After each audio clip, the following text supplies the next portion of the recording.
Good morning students, my all students and my all viewers. आप सभी को मेरा बहुत बहुत सादर प्रणाम। आप सबका स्वागत है मेरे channel learn science with math में। मैं रचना पांडे आप सभी का बहुत बहुत स्वागत करती हूँ।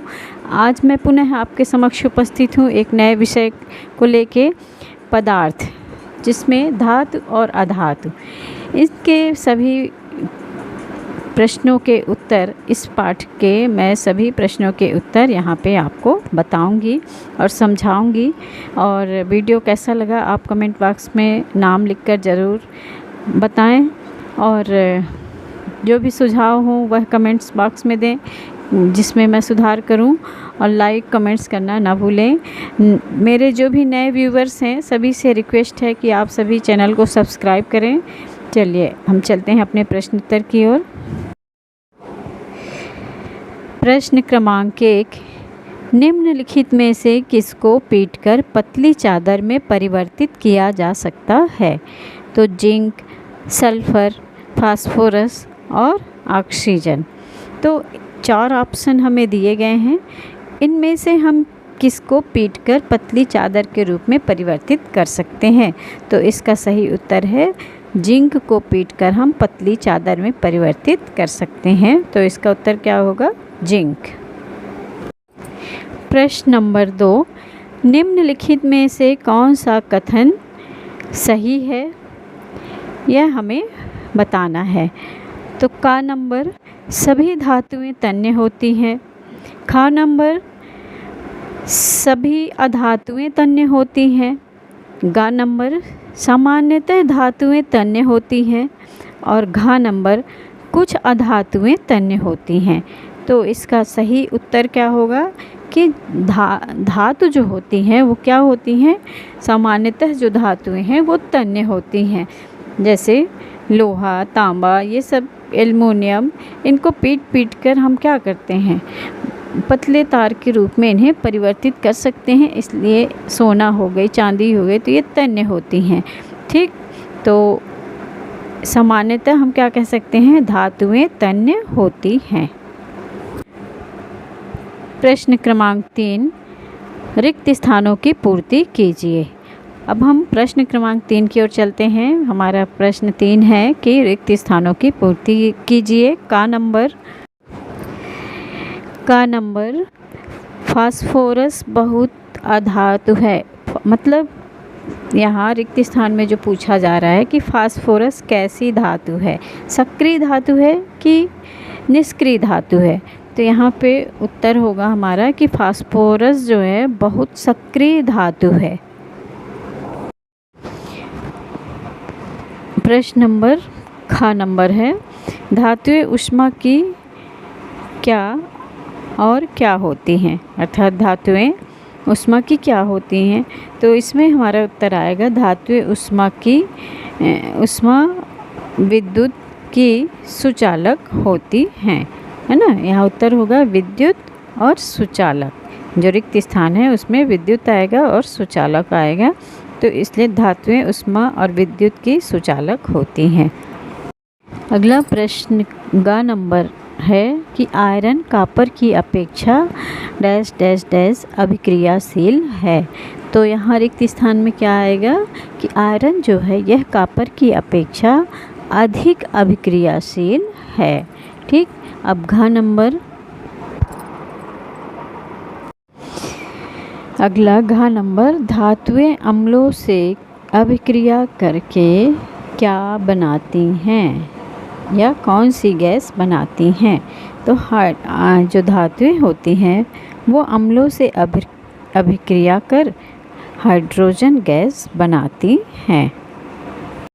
प्रश्न नंबर 4 का नंबर, सामान्यतः अधातु अम्लों से अभिक्रिया करते हैं। तो इसका सही उत्तर क्या होगा? फॉल्स, यानी यह गलत है। सामान्यतः अधातु अम्लों से अभिक्रिया करते हैं, यह फॉल्स है, अर्थात यह गलत है।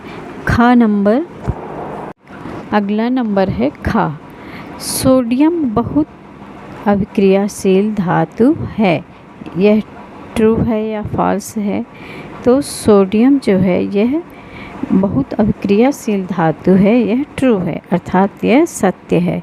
फिर गा नंबर, कॉपर जिंक सल्फेट के विलयन से जिंक विस्थापित करता है, तो ट्रू है या फॉल्स है? तो यह उत्तर, यह जो वाक्य लिखा हुआ है यह फॉल्स है। फिर घ नंबर, कोयले को खींचकर तार प्राप्त की जा सकती है, तो यह वाक्य सही है या गलत है? तो यह क्या है? यह गलत है। क्यों? क्योंकि कोयले को खींचा नहीं जा सकता, उसमें तन्यता का गुण नहीं पाया जाता है। प्रश्न नंबर 5, नीचे दी गई सारणी में गुणों की सूची दी गई है। इन गुणों के आधार पर धातुओं और अधातुओं में अंतर स्पष्ट कीजिए। अर्थात हमें गुण दिए हुए हैं, जैसे दिखावट, कठोरता, आघात, वर्धनीयता, तन्यता, ऊष्माचालन और विद्युत चालन। अब इनके ये जो सारे गुण दिए हुए हैं, इन गुणों के आधार पर हमें धातु और अधातु के बीच में अंतर स्पष्ट करना है। तो आइए हम अंतर स्पष्ट करते हैं। उत्तर क्रमांक 5, धातु और अधातु में अंतर। तो पहला गुण क्या दिया हुआ है? दिखावट। तो दिखावट के आधार पर हम कह सकते हैं कि धातुएं जो होती हैं वह चमकदार होती हैं और अधातुएं चमकदार नहीं होती हैं। जैसे सोना, चांदी, ये सब चमकती रहती हैं, ये धातु हैं, किंतु रेत ये सब चमकदार नहीं होती हैं। कठोरता, तो धातुएं कठोर होती हैं, जैसे लोहा, सोना, चांदी, ये सभी क्या हैं? कठोर होती हैं। और जो अधातु है ये कठोर नहीं होती है। आघात, वर्धनीयता, तो धातुओं में आघात वर्धनीयता का गुण पाया जाता है और अधातुएं जो हैं ये आघात वर्धनीय नहीं होती हैं। फिर अगला गुण, चौथा नंबर है तन्यता।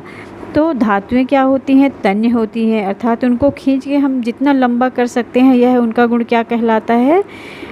तन्यता का गुण कहलाता है। तो जैसे सोने के को हम बहुत पीट कर बहुत पतला तार उसका बना सकते हैं, इसलिए सोना क्या है? तन्य है, उसमें तन्यता का गुण पाया जाता है। किंतु जो अधातुएं होती हैं उसमें तन्यता का गुण नहीं होता है। फिर ऊष्माचालन, तो धातुएं ऊष्मा की चालक होती हैं, जैसे तांबा, तो जो वायरिंग वगैरह होती है उसमें हम देखते हैं तांबा, एल्युमिनियम, इन सब के तार उपस्थित होते हैं, तो ये सब धातुएं हैं। किंतु कुचालक जो हैं ये अधातु जो हैं वो कुचालक होती हैं, इन्हें हम ऊष्मा का इसमें ऊष्मा का चालन नहीं होता है। फिर छठवां नंबर है विद्युत चालन। तो विद्युत चालन धातुएं क्या हैं? ये सुचालक होती हैं और अधातुएं कुचालक होती हैं।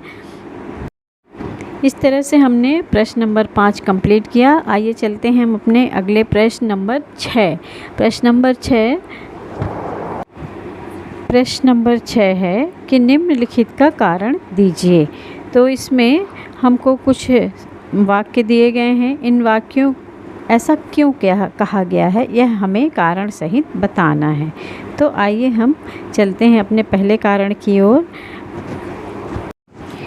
प्रश्न नंबर 6 कि एल्युमिनियम की पन्नी का उपयोग खाद्य सामग्री को लपेटने के लिए किया जाता है, क्यों? ये हमें कारण बताना है। तो क्योंकि एल्युमिनियम की पन्नी का उपयोग खाद्य सामग्री को लपेटने के लिए क्या किया जाता है? क्योंकि इसमें खाना आसानी से हम मोड़कर पैक या बंद कर सकते हैं और बाहरी वायु और संरक्षक पदार्थों का इस भोजन पर कोई दुष्प्रभाव नहीं होता है और हमारा भोजन सुरक्षित एवं कुछ देर तक गर्म रहता है। अगला प्रश्न है, निमज्जन छड़ें धात्विक पदार्थों से निर्मित होती हैं। तो सभी भैया बहनों से आग्रह है कि यहाँ पे कुछ शब्द मेरे कंप्यूटर एक्सेप्ट नहीं कर रहा है, जिसे वहाँ गड़बड़ है, जिसे आप मेरे भाषा में सुनकर आप उसे कॉपी में नोट करिएगा। निमज्जन छड़ें धातु के पदार्थों से क्यों निर्मित होती हैं? तो क्योंकि निमज्जन छड़ें धातु से निर्मित होती हैं क्योंकि धातु विद्युत की सुचालक होती है और इसमें विद्युत प्रवाह करने पर ये आसानी से गर्म हो जाती है, इसलिए इसे हम विद्युत धातु से बनाते हैं। प्रश्न 3 कि कॉपर जिंक से कम अभिक्रियाशील है, अतः यह जिंक को उसके लवण के विलयन से विस्थापित नहीं कर सकता, क्योंकि केवल अधिक अभिक्रियाशील धातु ही कम अभिक्रियाशील धातु को विस्थापित कर सकती हैं। प्रश्न नंबर 6 का घ चौथा नंबर, सोडियम और पोटेशियम अधिक अभिक्रियाशील धातुएं हैं, इस वजह से इन्हें मिट्टी के तेल में रखा जाता है, क्योंकि ये जब बाहर रहती हैं तो ऑक्सीजन से अभिक्रिया करके और जल के साथ भी अभिक्रिया करके बहुत तीव्र अभिक्रिया करती हैं, तीव्र बहुत जल्दी। और जब यह अभिक्रिया करती हैं तो इनकी अभिक्रिया के फलस्वरूप बहुत ज़्यादा ऊष्मा उत्पन्न होती है। इसलिए हम इस अभिक्रिया को रोकने के लिए, यानी यह अभिक्रिया ना हो, इतनी ज़्यादा मात्रा में ऊष्मा उत्पन्न ना हो, इसलिए हम इन्हें मिट्टी के तेल में रखते हैं। प्रश्न नंबर 7, क्या आप नींबू के अचार को एल्युमिनियम के पात्रों में रख सकते हैं? स्पष्ट कीजिए। तो इसका उत्तर क्या होगा? नहीं, नींबू के अचार को हम एल्युमिनियम के पात्रों में नहीं रख सकते, क्योंकि जब हम कोई अचार इसमें डालते हैं तो यह एल्युमिनियम का पात्र उससे क्रिया कर लेता है, जिससे हमारा भोजन या अचार विषाक्त हो जाता है और इसको खाने से हमारी मृत्यु तक हो सकती है। इसलिए हमें धातुओं के बर्तन में अचार नहीं रखना चाहिए। हमें कांच के बर्तन में नींबू का अचार या कोई भी अचार हो, उसे कांच के बर्तन में रखना चाहिए।